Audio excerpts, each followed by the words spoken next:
আমি খেলাধুলা নিয়ে অ্যাকচুয়ালি অত বেশি চিন্তা করি না। এন্ড অফ দ্য ডে আমার জন্য সবচেয়ে ইম্পর্টেন্ট ছিল খেলাটাকে শুরু করা। এখন আমি যদি প্রত্যেকটা জিনিস নিয়ে পারফেক্টলি যদি স্টার্ট করতে চাইতাম, তাহলে আমি ২টা মাঠ ছাড়া খেলা দেওয়া সম্ভব হতো না। আর ২টা মাঠে যদি খেলা দিতাম ভাই, এটা ২ মাস ৩ মাস লেগে যেত। আরও রেনি সিজন আসতো, আরও কিছু আসতো। ঠিক এইগুলা জিনিস মাথায় রেখে কিন্তু প্রথমবারের মতো লিগ স্টেজেও প্রতিটা ম্যাচে আমরা রিজার্ভ ডে রেখেছি, সো দ্যাট আমরা যতটুকু মিনিমাইজ করতে পারি।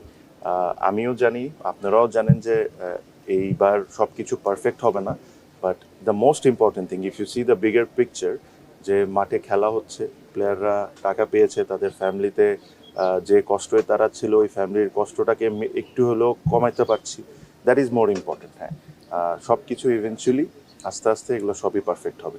এই যে ঢাকার সামনে আপনারা আধা ঘন্টার মধ্যে এসে খেলা কভার করতে পারছেন, এটা একটা অ্যাডভান্টেজ না আপনাদের জন্য? আপনাদের 2 ঘন্টা করে ট্রাভেল করে যেতে হতো। সো আশা করি এগুলা with time I am sure this all be sorted.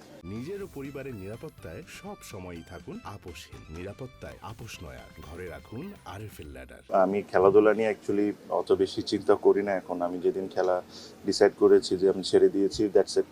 I had a fantastic 18 years. আমার মেমোরিজ আর ভেরি গুড আমার জন্য।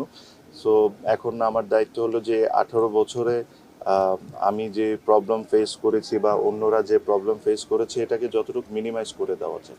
আমি আবারও বলি, প্রত্যেকটা জিনিস আপনি 100% রাইট করতে পারবেন না, that is humanly not possible. But যতটুকু এই জিনিসগুলায় কাজ করে হাতে নিয়ে যতটুকু কমায় নিয়ে আসা যায়, তাহলে জিনিসটা একটা জায়গায় আগাইলো। সো আমি ওই ইন্টেনশনে আছি। আমি ওটাই চেষ্টা করব যে আপনার প্লেয়াররা, বাকি যারা আছে, ফ্যান্স, প্লেয়ার্স, ডেভেলপমেন্ট, এভরিথিং, কিছু না কিছুতে যদি আমরা জিনিসগুলো স্টার্ট করে দিই, তাহলে একটা নতুন প্রক্রিয়া শুরু হলো। সো ওটার চেষ্টাই আছে।